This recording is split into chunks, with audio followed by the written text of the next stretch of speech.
আজ দেখলাম ঠাকুরজির ভোগ নানা উপকরণে দেওয়া হয়েছে। সকলের সঙ্গে প্রসাদ পেয়ে নিজেদের কামরায় যখন ঢুকলাম, তখন রঞ্জনের ঘড়িতে ৩টা বেজে গেছে। আধ ঘন্টা পরেই সদ্য আগত ছোট বাবাজি ছাড়া বাবাজির অন্যান্য সব ভক্তরাই চলে গেলেন। আমরা কিছুক্ষণ বিশ্রাম করে পুনরায় হংসেশ্বরের মন্দিরে গেলাম আরতি দেখতে। প্রথম দিন মন্দিরে এসে চারদিকে যত সাধু সন্ন্যাসীর ভিড় দেখেছিলাম, আজ তাঁদের কাউকে দেখতে পেলাম না। শুনলাম সন্ন্যাসীরা নৌকার বন্দোবস্ত হতেই বিমলেশ্বরের পথে রওনা হয়ে গেছেন রেবা সমুদ্র সঙ্গম অতিক্রম করে উত্তর তটে হরিধামে পৌঁছাবেন বলে। আরতি দেখে এবং মন্দিরেই সন্ধ্যা সেরে ফিরে এলাম আখড়াতে। রঞ্জনকে বললাম, আজ 5ই অগ্রহায়ণ, রবিবার, হাঁসটে ত্রিরাত্রি বাস হয়ে গেল। কাল সকালে উঠেই আমরা ফিরে যাব আবার সেই অঙ্কলেশ্বরে ভৈরবী মায়ের কাছে। আশা করি এতদিনে তিনি গুমান হতে ফিরে এসেছেন। আমরা এইভাবে নিজেদের মধ্যে কথা বলছি, এমন সময় বাবাজি ছোট বাবাজিকে সঙ্গে নিয়ে আমাদের ঘরে এসে প্রবেশ করলেন। হরিদাস তাঁদের বসার জন্য একটি শতরঞ্জি, এঁদের ভাষায় দড়ি, বিছিয়ে দিয়ে গেলেন। দড়িতে বসেই বাবাজি আমাদের সম্বন্ধে ছোট বাবাজিকে বলতে লাগলেন। গত শুক্রবারে আমি ভিক্ষা করতে বেরিয়ে হোঁচট খেয়ে পড়ে যাই উত্তরেশ্বরের তীর্থের কাছে। আমার ডান পায়ের বুড়ো আঙুলটা চোট লেগে জখম হয়ে গেছিল। গাছতলায় পড়ে গেছিলাম। এই দুজন সজ্জন ভক্ত হাঁসট আসছিলেন। এঁরাই আমাকে ধরে ধরে দাওয়াখানাতে ব্যান্ডেজ করিয়ে আখড়াতে অতি কষ্টে নিয়ে এসেছিলেন। এঁদের সাহায্য ছাড়া আমি সেদিন আখড়াতে কিছুতেই পৌঁছাতে পারতাম না। আমি নিজেই তখন যন্ত্রণাতে কাতরাচ্ছি। মোটা লোক, দেহের ভারে হাঁপাচ্ছি। খুঁড়িয়ে খুঁড়িয়ে হাঁটতে কষ্ট হচ্ছিল। তাই আসার পথে এদেরকে উত্তরেশ্বর ও নর্মদেশ্বর তীর্থ দর্শন করানো তো দূরের কথা, ওই দুই তীর্থের মহিমা সম্বন্ধে কোনো কথা শোনাতে পারিনি। এরা যদি কাল সকালে অঙ্কলেশ্বর ফিরে যান, তাহলে যাওয়ার পথে তুমি এদেরকে ওই দুটি তীর্থ অবশ্যই দর্শন করিয়ে তারপর তুমি ফিরে যাবে মটিয়া গ্রামে। মটিয়ার মাতৃতীর্থের কাহিনী আমি যতটা জানি আজ সকালেই এদেরকে শুনিয়েছি। রঞ্জনের দিকে তাকিয়ে বলতে লাগলেন, ভাইয়াজি, আমি শুনেছি বাউলরা সহজ পথের পথিক। সহজভাবে যাকে ধর্ম বলে উপলব্ধি করা যায়, তার সাধনাই নাকি বাউলদের সহজ সাধনা। এ তো সম্পূর্ণভাবে বৌদ্ধ সহজজ্ঞানের কথা। রাঢ় দেশের সিদ্ধাচার্য লুইপাদ খ্রিস্টীয় 8ম শতাব্দীতে সর্বপ্রথম এই মত প্রচার করেন। কাজেই আপনাদের বাউল সাধনা তো বৌদ্ধ তান্ত্রিক আচারেরই প্রকারভেদ। বাবাজির কথা শুনে রঞ্জন বাউল কিঞ্চিত তেতে উঠলেন বলে মনে হলো। তিনি বলতে লাগলেন, বৌদ্ধ সিদ্ধাচার্য লুইপাদ বাউল ধর্মের আদি প্রবর্তক কিনা জানি না, তবে বাংলা বাউলদের পূর্বসূরি হলেন বৈষ্ণব চূড়ামণি শ্রীল মাধবেন্দ্র পুরীপাদ ও জয়দেব, চণ্ডীদাস, বিদ্যাপতি, বিল্বমঙ্গল প্রভৃতি। কবির সাহেবেরও অনেক বাণী বচনে বাউর বা বাউল শব্দের প্রয়োগ দেখতে পাওয়া যায়। তাঁরা কেউ তান্ত্রিক আচারে লিপ্ত ছিলেন এ কথা কখনো শুনিনি। মাধবেন্দ্র পুরী মায়াবাদী শঙ্করাচার্য প্রতিষ্ঠিত দশনামী সম্প্রদায়ের পুরী উপাধিযুক্ত সন্ন্যাসী হলেও তাঁর কতকগুলি অসাধারণ বৈশিষ্ট্য ছিল। তাঁর প্রথম যখন বাংলাদেশে আগমন ঘটে, তখন কোথায় তাঁর জন্ম, কে বা তাঁর পিতামাতা, কেনই বা তিনি সন্ন্যাসী হয়েছেন, সে সময় কেউ তা জানত না। তিনি অন্যান্য সন্ন্যাসীদের মতো ভিক্ষা করতেন না। স্বতঃপ্রবৃত্ত হয়ে কেউ কিছু দিলে তবে তিনি আহার করতেন, নতুবা উপবাসেই থাকতেন। এইসব বিশেষ গুণ তাঁর মধ্যে লক্ষ্য করে লোকে তাঁকে ভক্তি করতে আরম্ভ করে। তিনি সর্বদা উন্মনা থাকতেন। নির্জনে একাকী বসে কখনো হাসতেন, কখনো কাঁদতেন। তা দেখে লোকে তাকে বাউল বলতো। তাঁর সেই বাউল ভাব তাঁর অন্তরের প্রগাঢ় প্রেম ভক্তির বিকাশ মাত্র, কিন্তু সাধারণের কাছে যে বাউল নাম রটে গেছিল, তার আর বদল হলো না। এই মাধবেন্দ্র পুরীরই শিষ্য ছিলেন ঈশ্বর পুরী ও অদ্বৈত আচার্য। এই দুজন সর্বদাই চেষ্টা করতেন গৌরাঙ্গকে ভক্তির পথে টানতে, কিন্তু জ্ঞান গর্বিত নিমাই পণ্ডিত তাঁদের প্রেম ভক্তিকে সর্বদাই উপহাস করতেন। অবশেষে গয়ায় গিয়ে ঈশ্বরপুরীর সঙ্গে নিমাই পণ্ডিতের পুনরায় সাক্ষাৎ হল। তখন তার ভাবান্তর উপস্থিত হল। তিনি উপহাসিত ঈশ্বরপুরীকেই গুরু বলে স্বীকার করে তাঁর কাছেই বৈষ্ণব মন্ত্রে দীক্ষা নেন। পরে তিনি কেশব ভারতীর কাছে সন্ন্যাস নিয়ে কৃষ্ণ চৈতন্য ভারতী, সংক্ষেপে চৈতন্য মহাপ্রভু নামে অভিহিত হন। তারপর হতেই চৈতন্যদেবী আদি বাউলদের প্রধান হয়ে ওঠেন। চৈতন্যদেব এবং তাঁর সহচর নিত্যানন্দ কৃষ্ণ কথা শুনতে শুনতে অধীর হয়ে উঠতেন।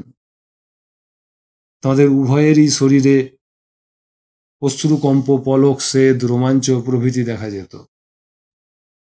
তাঁদের কৃষ্ণ নামে উদ্দণ্ড নৃত্য এবং অবিরাম ক্রন্দন দেখে লোকে তাঁদেরকে বলতো মহাবাউল। অদ্বৈত আচার্য এবং চৈতন্যদেব উভয়ে যে বাউল ছিলেন, অদ্বৈত আচার্যের স্বীকারোক্তির মধ্যেই তার পরিচয় পায়। চৈতন্য চরিতামৃতের অন্তর্লীলায় ঊনবিংশ পরিচ্ছেদে পায় অদ্বৈত আচার্য চৈতন্যদেবকে সাংকেতিক ভাষায় কিছু বার্তা পাঠিয়েছিলেন। তর্জা প্রহেলি আচার্য কহে ঠাড়ে ঠোরে, প্রভু মাত্র বুঝে কেহ বুঝিতে না পারে। বাউলকে কহিও লোক হইল বাউল, বাউলকে কহিও হাটে না বিকাই চাউল। বাউলকে কহিও কামে নাহিক আউল, বাউলকে কহিও ইহা কহিয়াছে বাউল। অদ্বৈত আচার্য চৈতন্যদেব প্রভৃতি যে ধরনের, যে অর্থে বাউল নামে পরিচিত ছিলেন, সেই ধরনের বাউলের মধ্যে বৌদ্ধতান্ত্রিক আচার কল্পনারও অতীত। ইদানিংকালে পূর্ববঙ্গে মদন বাউল এবং লালন ফকির ছিলেন বাউল ধর্মের শ্রেষ্ঠ উত্তর সাধক। মদন বাউলেরই শিষ্য আমার সঙ্গীত শিক্ষক নন্দদাস বাউল বছর 3 আগে ভাব ও বৈরাগ্যবশত ছুটে এসেছিলেন এই শৈবতীর্থ নর্মদারই উত্তর তটে তবরাতে। তিনি কোনো তান্ত্রিক আচারের পীঠস্থানে যাননি। আমি তবরা থেকেই এই দক্ষিণ তটে এসে পৌঁছেছি। তাঁর কথা শেষ হতেই বাবাজি রঞ্জনের 2টি হাত ধরে বললেন, আমার কথা হতে কোনো অনাবশ্যক দুঃখ আহরণ করবেন না। আপনার মনে কোনো আঘাত দিবার জন্য সিদ্ধাচার্য লুইপাদের বৌদ্ধতান্ত্রিক আচারের সঙ্গে বাউল ধর্মের কোনো মিল আছে এ কথা বলতে চাইনি। আপনার কথায় বাউল ধর্ম যে এক প্রকারের বৈষ্ণব ভক্তিবাদকে কেন্দ্র করেই গড়ে উঠেছে তা আজ বুঝতে পারলাম। সকাল হলেই আপনারা চলে যাবেন, আর হয়তো জীবনে আপনাদের সঙ্গে দেখা হবে না। এখনই ভুল বুঝাবুঝির অবসান ঘটুক। এই বলে বৃদ্ধ বাবাজি রঞ্জনের হাতে ঝাঁকি দিয়ে আদর করলেন। 1 মিনিট চুপ করে থেকে বললেন, শেষবারের মতো আর একটা বাউল গান শুনিয়ে যান। আমাদের এই ছোট বাবাজি নিজের চোখে দেখে যান, অনুভব করার চেষ্টা করুন বাউলের গানে কি ভাব সম্পদ লুকিয়ে আছে। তাঁর অনুরোধে রঞ্জন একতারা বাজিয়ে গান ধরলেন। আমার ঘরের চাবি পরেরই হাতে, কেমনে খুলিয়ে সে ধন দেখব চক্ষেতে। আপন ঘরে বোঝাই সোনা, পরে করে লেনা দেনা। আমি হলেম জন্মকানা, না পাই দেখিতে। রাজি হলে দরওয়ানি, দ্বার ছাড়িয়ে দিবেন তিনি। তারে কই চিনি শুনি, বেড়াই কুপথে। এই মানুষে আছে রে মন, যারে বলে মানুষ রতন। লালন বলে পেয়ে সে ধন, পারলাম না চিনতে। রঞ্জন তাঁর গানের সুরে যে ইন্দ্রজাল সৃষ্টি করলেন, আমরা গান শুনে স্তব্ধ হয়ে বসে রইলাম কিছুক্ষণ। পরে তাঁরা ঘর থেকে চলে যেতেই আমরা কেউ একটি কথা না বলে শুয়ে পড়লাম। ঘুম ভাঙল পরদিন সকালে। আমরা প্রাতকৃত্য সেরে প্রস্তুত হতে না হতেই দেখি 2 বাবাজি আমাদের ঘরের সামনে এসে দাঁড়িয়েছেন। আমরা যে যার ঝোলা গাঁঠরি বেঁধে নিয়ে আশ্রমস্থ ঠাকুরকে প্রণাম করে বিদায় নিলাম বাবাজির কাছে। বাবাজি আমাদেরকে জড়িয়ে ধরে আদর করলেন। আমরা প্রথমেই গেলাম হংসেশ্বর মন্দিরে।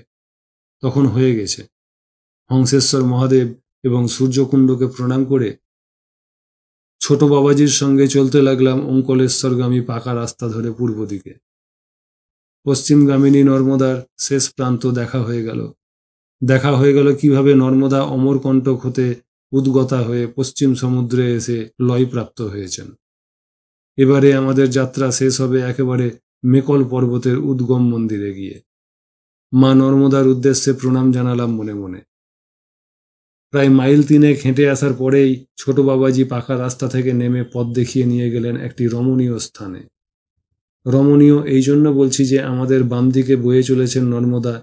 নর্মদার তটে কয়েকটি শাল, আসান এবং কুসুম গাছ, তাদের গায়ে গায়ে মনোরম হরিৎ বর্ণ ফুলে ভরা সরগুজা ক্ষেত, সবুজ করথির ক্ষেত, আখ এবং গম জনারের গাছ। দূরে দূরে গরু মহিষ চড়ে বেড়াচ্ছে। প্রায় 10টি চামেলি গাছের কুঞ্জ, 2-3টি বেলগাছও আছে।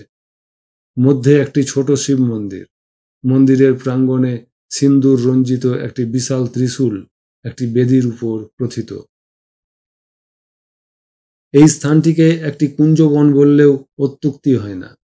সকালে এই কুঞ্জবনের মধ্যে চমৎকার আলো ছায়ার খেলা।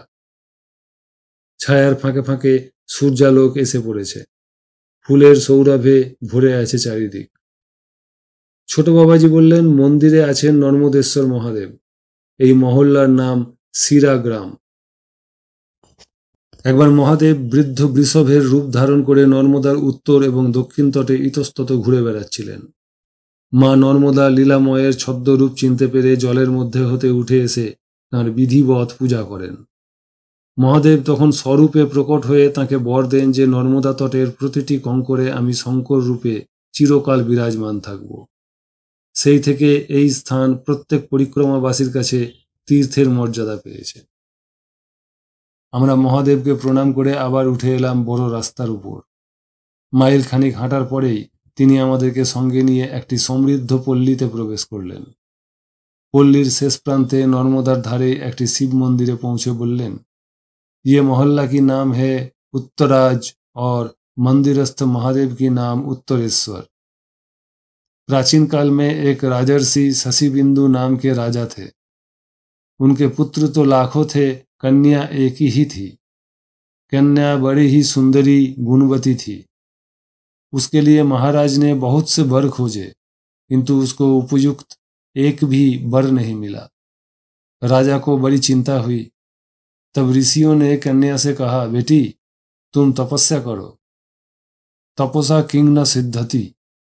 ऋषियों का आज्ञा पाकर कन्या यहाँ नर्मदा किनारे आकर तपस्या करने लगी। उसी समय पृथ्वी से ये उत्तरेश्वर स्वयंभू लिंग प्रकट हुआ और स्वयं महादेव स्वयंभू लिंग से प्रकट होकर कहा, बेटी तुम्हारा तपस्या सफल हुई। महाराज तृणबिंदु के पुत्र से तुम्हारा शादी होगा। शिव जी की वाणी सफल हुई। तभी से ये तीर्थ भक्तों की मनोवांछा का पूर्ण करने लगा। ছোট বাবাজি তীর্থের কাহানি বর্ণনা করে মন্দিরের দরজা খুলে দিলেন। শিবলিঙ্গ দেখে অবাক হলাম। লিঙ্গটি একেবারে শ্বেত শুভ্র না হলেও প্রায় 2 ফুট দীর্ঘ শিবলিঙ্গটি সাদাটে সন্দেহ নয়। তাতে পিঙ্গল বর্ণের জটা। শিবলিঙ্গকে ঘিরে খচিত রয়েছে স্বাভাবিক মুন্ডমালা এবং ত্রিশূল। আমি ছোট বাবাজিকে বললাম, আপনার মহল্লা মটিয়া গ্রামের মাতৃতীর্থ এখান থেকে কত দূরে? তিনি জানালেন, এখান থেকে পাকা রাস্তা পেরিয়ে দক্ষিণ দিকে মাইল খানিক হাঁটলেই আমি স্বগ্রামে পৌঁছে যেতে পারব। তবে ভাই আপনি এখান থেকে ফিরে যান নিজের মহল্লায়। আমরা এখানে স্নান ও পূজা করে ওঙ্কলেশ্বরে সহজেই ফিরতে পারব। তাকে অনেক ধন্যবাদ এবং শুকরিয়া জানিয়ে বিদায় করলাম। তারপর নর্মদাতে নেমে স্নান তর্পণ করলাম। রঞ্জনকে বললাম, আপনি খাতা দেখে মন্ত্র পড়ে তর্পণ করতে থাকুন, আমি গিয়ে শিবলিঙ্গের পূজা করি। রঞ্জনের তাতে বিন্দুমাত্র আপত্তি নাই, কারণ তিনি তো পরিক্রমাবাসী নন। শিবলিঙ্গ অর্চনার চেয়ে তিনি এখন তর্পণেই রস বেশি পাচ্ছেন। আমি ঘাট থেকে উঠে এসে মন্দিরের প্রাঙ্গণেই একটি ছোট বেলগাছের গোড়া থেকে 5-6টি বেলপাতা সংগ্রহ করে নিলাম। গাঁঠরি খুলে বের করলাম হরকুমার ঠাকুর সম্পাদিত শিলাচক্রার্থবোধিনী নামক পুঁথিটি। পুস্তকের অথ বানলিঙ্গ লক্ষণম অধ্যায়টির পাতা উল্টাতে উল্টাতে এই শিবলিঙ্গের বর্ণনা খুঁজে পেলাম। সেখানে স্পষ্ট লেখা আছে, শুভ্রাভং পিঙ্গল জটং মুন্ড মালাধরং পরম ত্রিশূল ধর মিশনং লিঙ্গং সর্বার্থ সাধনম। পুস্তকের বর্ণিত সমস্ত লক্ষণ উত্তরেশ্বর শিবের মধ্যে খুঁজে পেয়ে আমার মনে খুব আনন্দ হলো। নর্মদার জল ঢেলে ঢেলে ঈশানের পূজা করে প্রণাম করলাম। পূজা শেষ করে বাইরে বেরিয়ে এসে ঘাটে গিয়ে দেখি সেই মাত্র রঞ্জনের তর্পণ শেষ হয়েছে। তাঁর চোখ দিয়ে তখনও অশ্রু গড়িয়ে পড়ছে। তিনিও এসে মহাদেবের মাথায় জল ঢাললেন। এই সময় 5-6 জন ভক্ত ভক্তানীকে সঙ্গে নিয়ে মন্দিরের পুরোহিত মশাই এসে উপস্থিত হলেন। তিনি আমাকে জিজ্ঞাসা করলেন, আপ পরিক্রমাবাসী বা? আমি ইতিবাচক উত্তর দিতেই তিনি জানালেন যে 2 জন বন্ধা নারী পুত্র লাভের কামনায় আজ এখানে ধর্ণা বা হত্যা দিতে এসেছেন।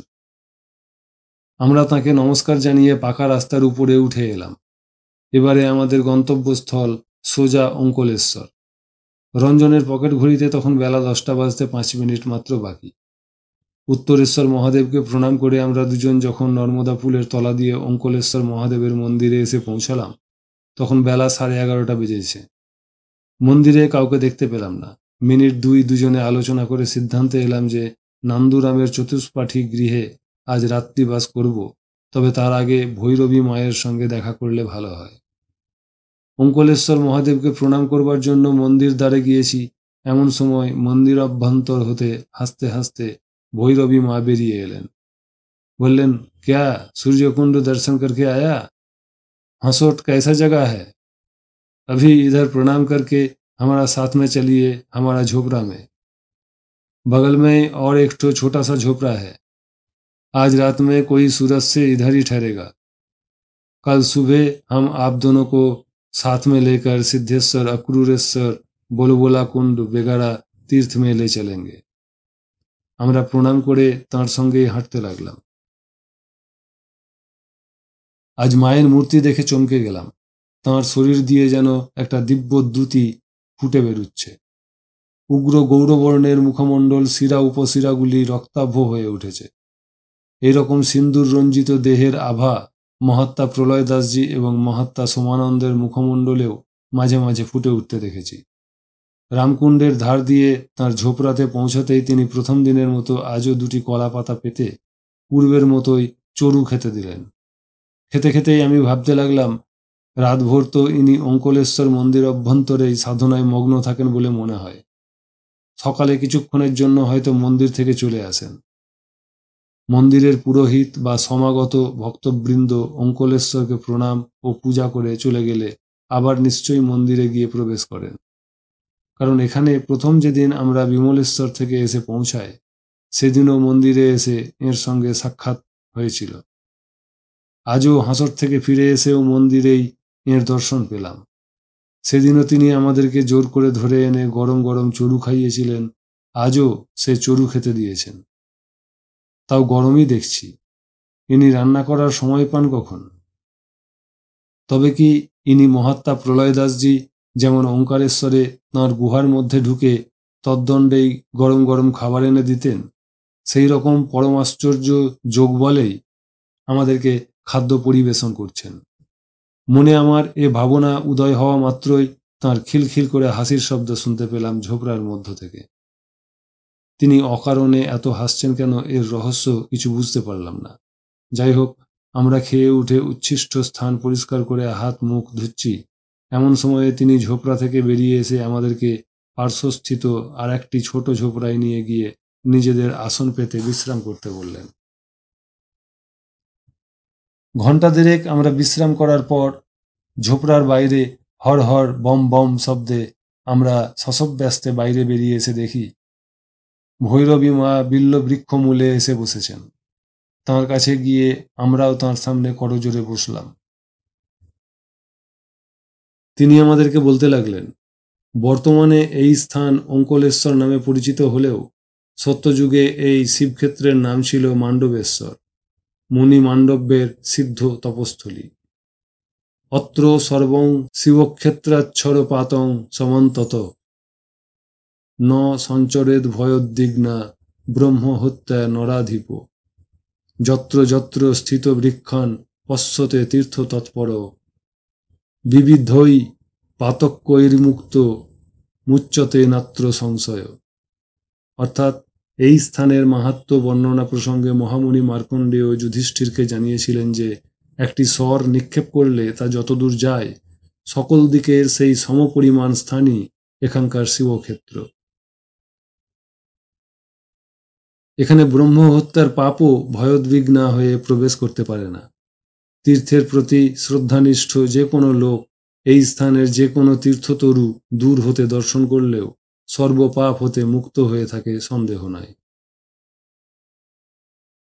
মহামুনি মার্কণ্ডেয় স্কন্দপুরাণের অন্তর্গত রেবাখণ্ডের 169 থেকে 173 অধ্যায়ে এই মান্ডবেশ্বর মহাদেব এবং মান্ডব্য মুনির পূর্ণ জীবনালেখ্য বিস্তৃতভাবে বর্ণনা করেছেন। বশিষ্ঠ সংহিতার অন্তর্গত রেবাখণ্ডের 147 অধ্যায়ে এমনকি মহাভারতেও মান্ডব্য মুনির প্রসঙ্গ আছে। মহাভারতে আছে, মান্ডব্য মুনি একদিন যখন তপস্যায় মগ্ন ছিলেন তখন একদল দস্যু এদেশের তৎকালীন রাজকন্যার বহুমূল্য রত্নহার অপহরণ করে মান্ডব্য ঋষির কুটিরে এসে আত্মগোপন করে। নগরপালরা দস্যুদেরকে তাড়া করে এইখানে ছুটে আসছে দেখে দস্যুরা তাঁর কুটিরের মধ্যে রত্নহারটি রেখে দিয়েই পালিয়ে যায়। নগরপালরা মুনির কুটিরে রত্নহারটি দেখতে পেয়ে অবাক হয়। তারা মুনিকে রত্নহার প্রসঙ্গে বারবার প্রশ্ন করে, কিন্তু মুনি তখন এমনই ধ্যানমগ্ন ছিলেন যে নগরপালদের কোনো প্রশ্নই তাঁর কর্ণকুহরে প্রবেশ করেনি। নগরপালরা মুনিকে দস্যুদের একজন সহযোগী এবং পৃষ্ঠপোষক ভেবে তাঁকে শৃঙ্খলাবদ্ধ করে রাজদ্বারে উপস্থিত করে। মুনির তখন চলছিল মৌনব্রত। রাজা তাঁকে বারবার প্রশ্ন করেও কোনো উত্তর পেলেন না। ক্রুদ্ধ রাজা তাঁর প্রাণদণ্ডের আদেশ দেন। মান্ডব্যকে শুলে চড়ানো হয়। মৌন ধ্যানমগ্ন মুনি এ বিচারের কোনো কারণ বুঝলেন না। শুলবিদ্ধ অবস্থাতেও তাঁর কিন্তু মৃত্যু হল না। রাজা এই অত্যদ্ভুত ব্যাপারের বিবরণ শুনে বুঝতে পারেন যে তিনি ভুল করে একজন নিরপরাধ তপস্বীকে সাজা দিয়ে ফেলেছেন। অত্যন্ত ভীত সন্ত্রস্ত হয়ে রাজা তখন মান্ডব্যের কাছে উপস্থিত হয়ে তাঁর পদতলে পতিত হয়ে পুনঃ পুনঃ ক্ষমা ভিক্ষা করতে লাগলেন। মান্ডব্য তাঁকে ক্ষমা করলেন এবং জানালেন, রাজা, আপনার কোনো দোষ নাই। পূর্বজন্মকৃত কোনো পাপের ফলে আমি এই কষ্ট ভোগ করলাম। জন্মান্তরে মানুষ যেমন কর্ম করে পরজন্মে তাকে ঠিক তদনুরূপ ফল ভোগ করতে হয়। সুকৃতিই হোক দুষ্কৃতিই হোক, তার ফল তাকেই ভোগ করতে হয়। স্বয়মেব কৃতং কর্ম স্বয়মেবোপভুজ্যতে সুকৃতং দুষ্কৃতং পূর্বং নান্যে ভুঞ্জতি কর্হিচিৎ। রাজা ঋষিকে শুল হতে নামিয়ে শুল বের করবার বহু চেষ্টা করেও শেষ পর্যন্ত কৃতকার্য হলেন না। তখন তিনি শুলের বাইরের অংশটুকু কেটে দেন। মান্ডব্য সেই শুল নিয়েই তীর্থে তীর্থে ভ্রমণ করতেন। সেই থেকে তাঁর নাম হয় অনি মান্ডব্য। অনি অর্থাৎ শুলের অগ্রভাগ। এই ঘটনার কিছুদিন পরেই অনি মান্ডব্য যমের কাছে গিয়ে জিজ্ঞাসা করেছিলেন, কোন পাপে তাকে এই রকম কঠোর শাস্তি ভোগ করতে হলো। যম জানালেন, বাল্যকালে আপনি পতঙ্গের মলদ্বারে তৃণশলাকা প্রবেশ করিয়ে মজা উপভোগ করেছিলেন। সেই পাপের ফল আপনাকে এখন ভোগ করতে হচ্ছে। ঋষি বললেন, লঘু পাপে আপনি আমাকে গুরুদণ্ডের বিধান দিয়েছেন। সর্বপ্রাণী বধের চেয়ে কোনো তপস্বীকে বধ বা প্রাণান্তকর যন্ত্রণা দেওয়া গুরুতর পাপ। এই জন্য আপনাকে শূদ্র যোনিতে জন্মগ্রহণ করতে হবে। অতঃপর আমি এই বিধান দিচ্ছি যে 14 বৎসর বয়সের পূর্বে অজ্ঞানকৃত পাপের জন্য কাউকে আর দণ্ড ভোগ করতে হবে না। বেদব্যাস মহাভারতে এই ঘটনার উল্লেখ করে মন্তব্য করেছেন যে মান্ডব্যের অভিশাপের ফলে পরবর্তীকালে যম দাসী গর্ভে বিদুর রূপে জন্মগ্রহণ করতে বাধ্য হন। এই পর্যন্ত বলে ভৈরবীমা বললেন, মার্কণ্ডেয় মহামুনি রচিত রেবাখণ্ডে মহাভারতে বর্ণিত ঘটনা মোটামুটি একই রকম হলেও তিনি লিখেছেন যে মান্ডব্যের শাস্তিবিধান যিনি করেছিলেন সেই রাজার নাম ছিল দেবপন্ন। তাঁর পত্নীর নাম দাত্তায়নী। তাঁদের একমাত্র কন্যার নাম ছিল কামপ্রমোদিনী। কন্যা একদিন যখন সখীদেরকে সঙ্গে নিয়ে জলবিহার করছিলেন তখন সম্বর নামে এক দুষ্ট দৈত্য রাজকন্যার রূপে মুগ্ধ হয়ে সেন পক্ষীর রূপ ধরে কন্যাকে অপহরণ করে নিয়ে যায়। রাজকন্যা আর্তনাদ করতে করতে নিজের রত্নহার ছিঁড়ে ভূতলে নিক্ষেপ করে। সেই রত্নহার মান্ডব্য মুনির আশ্রমে পতিত হয়েছিল। নগরপালরা তা দেখতে পেয়ে স্বয়ং মুনিকে রত্নহারের অপহারক ভেবে রাজদ্বারে টেনে নিয়ে গেছিল। বশিষ্ঠ সংহিতার অন্তর্গত রেবাখণ্ডে একই ঘটনার অনুরূপ বর্ণনা আছে, কিন্তু সেখানে রাজার নাম বলা হয়েছে দেবরাজ এবং রাজকন্যার নাম কুমুদিনী বলে উল্লেখ করা হয়েছে। পুরাণের ঘটনায় যেমন অতিরঞ্জন থাকে, তেমনি নানা অসামঞ্জস্যও থাকে। সেই সব বহিরঙ্গ বর্ণনার তারতম্যের কথা বাদ দিয়ে এই সারসত্য তোমরা জেনে রাখো যে মুনি মাণ্ডব্য পরে তপবলে ঋষি অনিমাণ্ডব্য নামে পরিচিত হয়ে এখানকার নর্মদা কূলে এই অচ্যুত শিবলিঙ্গ মাণ্ডবেশ্বরকে প্রতিষ্ঠিত করেছিলেন এবং তাঁরই তপবলে এখানে অত্যল্প সাধনায় মহা উদ্গীত নাদ প্রকট হয়। নানা সময়ে নানা ঋষি এবং সাধকরা তা অনুভব করায় কালক্রমে তিনি অঙ্কলেশ্বর নামে প্রসিদ্ধি লাভ করেছিলেন। ভৈরবী মায়ের বর্ণনা শেষ হলো। আমরা স্তব্ধ হয়ে বসে আছি। হঠাৎ দেখি কোথা হতে এক বৃদ্ধ মুসলমান এসে উপস্থিত হলেন। পরনে লুঙ্গি, গলায় তসবির মালা, মাথায় একটি সাদা টুপি। তাঁর শুভ্র শ্বশ্রু নূর এবং সৌম্য মূর্তি দেখে মনে হলো যেন একজন ধর্মনিষ্ঠ দরবেশ এসে আমাদের কাছে সহসা আবির্ভূত হয়েছেন। তিনি এসেই উর্দু বা আরবিতে কিছু আওড়াতে আওড়াতে ভৈরবী মাকে প্রদক্ষিণ করলেন। তারপর পশ্চিম দিকে অস্তন্মুখ সূর্যের দিকে তাকিয়ে উচ্চস্বরে সুর করে বলতে লাগলেন, ইল্লা কবর ইল্ললেই ইল্লাল্লাহা ইল্লা ইল্লাল্লাহ ইল্ললেই ইল্লাল্লাহ ইল্লা ইল্লাল্লাহ অনাদি স্বরূপা আথর্বণী শাখা হ্রং হ্রিং পুষণ সিদ্ধান জলচরান অদৃষ্টং কুরু কুরু ফট অসুর সংহারিণীম হ্রুং অল্পার শুভ মহম্মদ বকম বরস্য অল্ল অল্লাং ইল্ললেতি ইল্লাল্লাহ।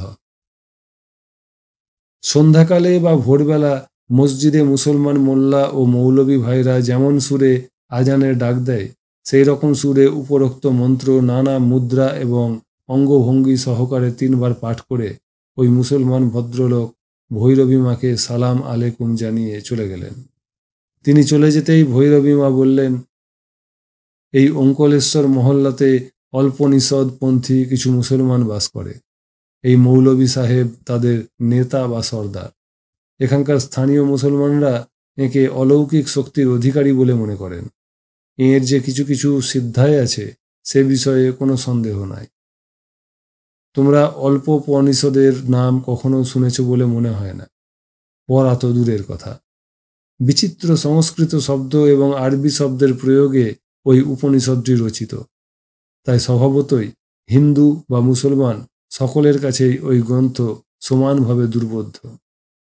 বেদ বেদান্তের ছাত্ররা সাধারণত ইস, কেন, কঠ, প্রশ্ন, মুন্ডক, মান্ডুক্য, ঐতরেয়, তৈত্তিরীয়, ছান্দোগ্য, বৃহদারণ্যক, শ্বেতাশ্বতরহ ও কৌশিতকী এই প্রধান 12টি উপনিষদেরই নাম জানে।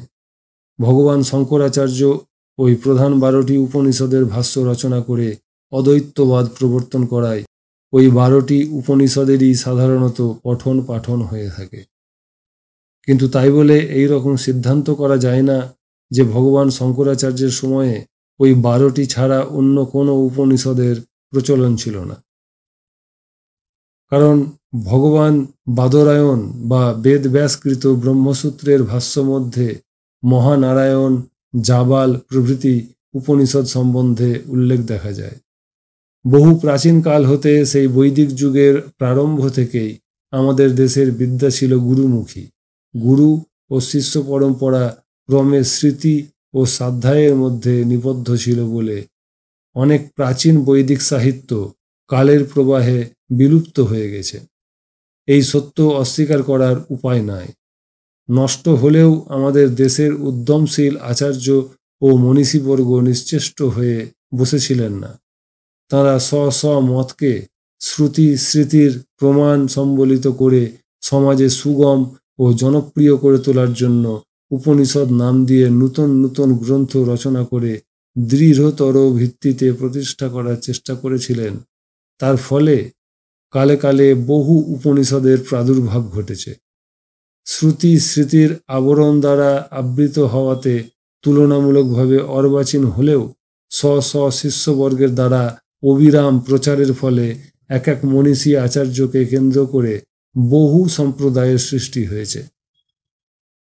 যেহেতু উপনিষদ নামটির মধ্যেই জাদু আছে, সেই জন্য স্ব মতবাদকে ভিত্তি করে তাঁরা একদিকে যেমন তাঁদের গ্রন্থের নামের সঙ্গে উপনিষদ শব্দটি যুক্ত করেছিলেন, তেমনি অন্যদিকে অপ্রচারিত অবস্থায় পাছে গ্রন্থখানি বিলুপ্ত হয়ে যায় এই ভয়ে তাঁরা শিষ্য পরম্পরা এবং পুত্র পৌত্রাদিক্রমে নানা স্থানে প্রচারের ব্যবস্থাও করে গেছেন। উদাহরণস্বরূপ নৃসিংহ তাপনীয়, রাম তাপনীয় এবং গোপাল তাপনীয় এই তিনখানি উপনিষদের নাম উল্লেখ করতে পারি।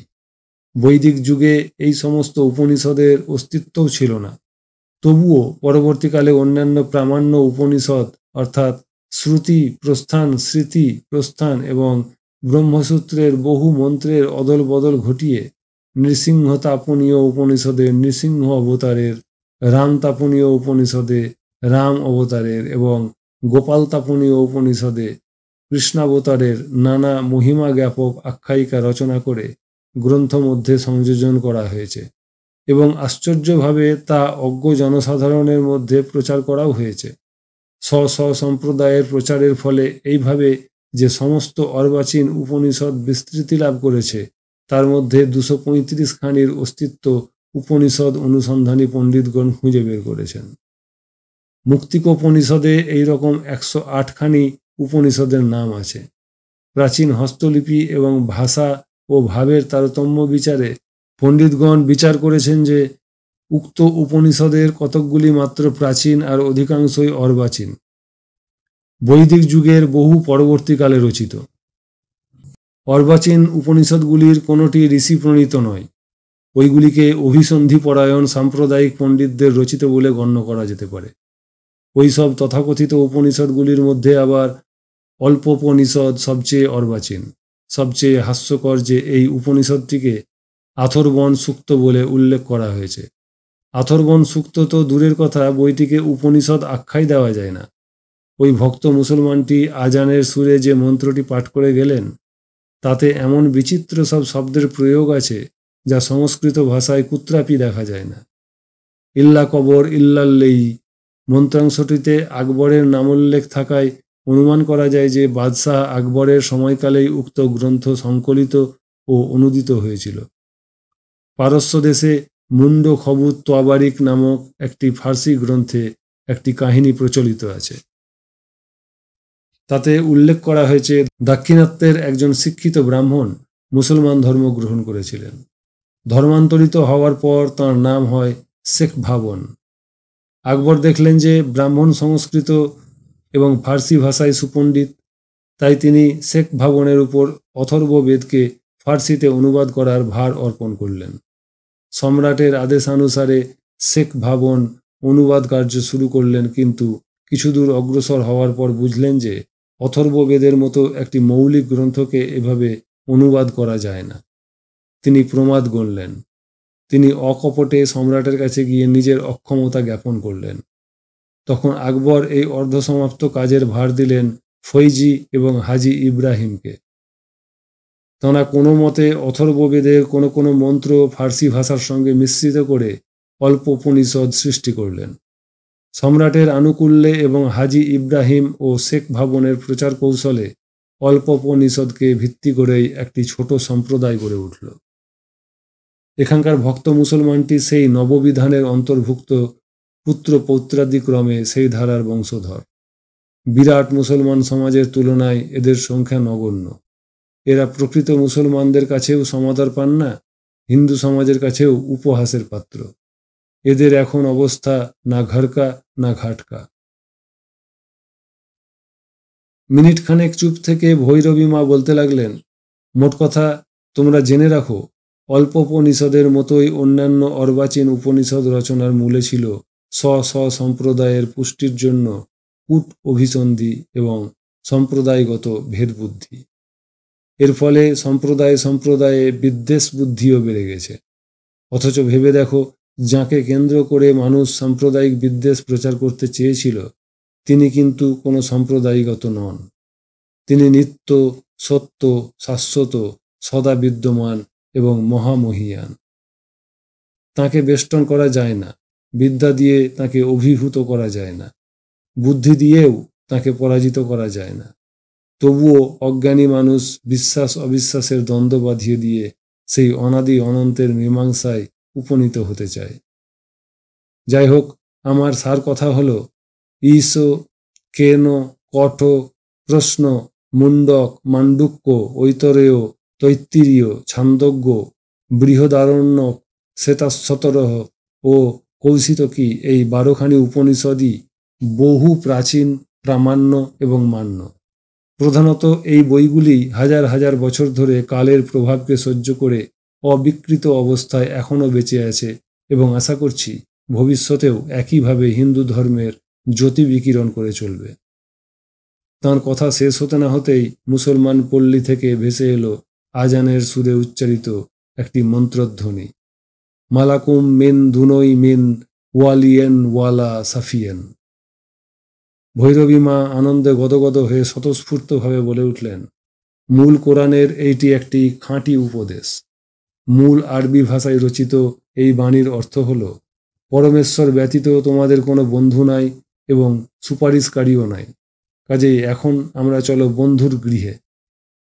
ওঙ্কলেশ্বর মন্দিরে বসেই সান্ধ্যক্রিয়া সেরে আসবে। এই বলেই তিনি হেঁটে চললেন। তাকে অনুসরণ করে আমরাও হাঁটতে লাগলাম। রামকুণ্ডের ধার দিয়ে হেঁটে মন্দিরে পৌঁছে সন্ধ্যা করতে বসলাম। ভৈরবী মা ঢুকে গেলেন সরাসরি মন্দিরের মধ্যে। মন্দিরের মধ্যে দেখলাম একটি ঘিয়ের প্রদীপ জ্বলছে। মনে হলো আমরা যখন ঝোপড়ার কাছে বসে ভৈরবী মায়ের কথাতে মস্ত ছিলাম, সেই সময়ের মধ্যে নান্দুরামের মেসমশাই এসে সন্ধ্যারতি সেরে গেছেন। আমি কমণ্ডলুর জলে আচমন করে সন্ধ্যা করতে বসলাম। আমার কাছে একটু দূরেই বসলেন রঞ্জন বাউল। স্থান মাহাত্ম্য স্বীকার করতেই হবে। ধীরে ধীরে মন ডুবে গেল গভীরে। মনে হচ্ছে আমার মস্তিষ্ক কোষের রন্ধ্রে রন্ধ্রে যেন অবিরাম ঘণ্টার ধ্বনি হচ্ছে। ঘণ্টা বাজছে ডান দিকে ঘেঁষে। কিছুক্ষণ পরেই ঘণ্টার ধ্বনি আচম্বিতে পরিবর্তিত হয়ে গেল শঙ্খধ্বনিতে। শঙ্খধ্বনিতে এত মাদকতা, আমার ধমনীতে ধমনীতে যেন আনন্দক্ষরণ হচ্ছে। মুহূর্তকাল পরেই মনে হলো গুড়গুড় শব্দে মেঘ ডাকছে। মেঘে মেঘে ঘর্ষণ হলে যেমন বিদ্যুৎ ঝলসে উঠে, সেই রকম বিদ্যুতের অবিরাম ঝিলিক দেখে আমি ঠাউর করতে পারলাম না এই বিদ্যুৎ চমক ভিতরে না বাইরে। আমি চোখ খুলবার চেষ্টা করলাম, কিন্তু চোখ দুটো কেউ যেন আঠা দিয়ে এঁটে দিয়েছে। চোখ তো খুলতে পারলামই না, পরিবর্তে ভিতরেই গর্জে উঠল ওঙ্কার, ওঙ্কার, রা রঙ্কার, সোহং সোহং। আমার চেতনা বিলুপ্ত হলো। আহ, বড় শান্তি। কতক্ষণ যে এইভাবে আমি বিভোর হয়ে থাকলাম তা জানা নাই।